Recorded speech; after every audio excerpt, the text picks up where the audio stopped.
بسم الله الرحمن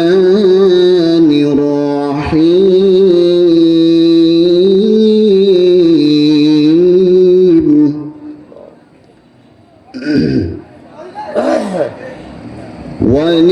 ولله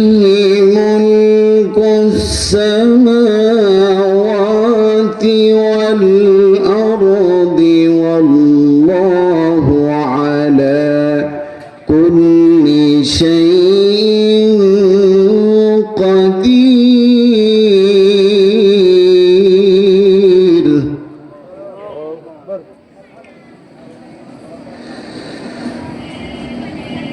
إن في خلق السماوات والأرض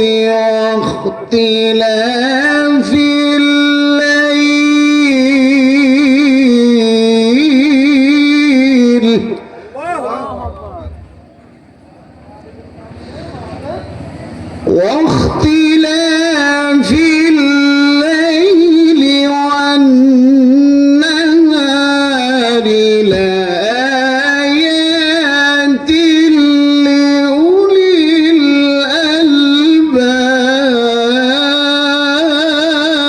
الألباب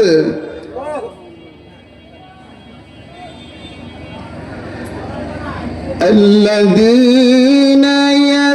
يذكرون الله قياما وقعودا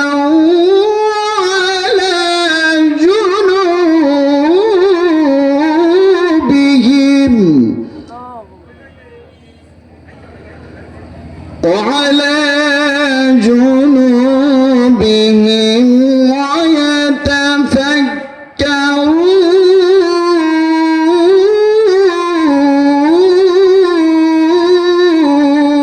جنوبهم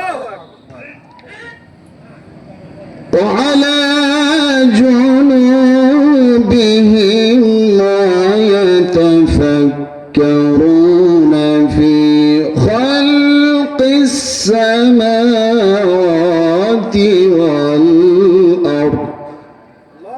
ربنا ما خلقت هذا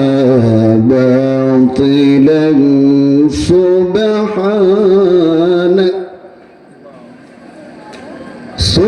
سبحانك فقنا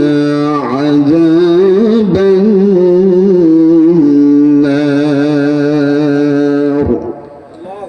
صدق الله مولانا العظيم وصدق رسوله النبي الكريم ونحن على ذلك لمن الشاهدين والشاكرين والذاكرين والحمد لله رب العالمين وقال رسول الله صلى الله عليه وسلم أهل القرآن هم أهل الله وخاصته أو كما قال النبي عليه الصلاة والسلام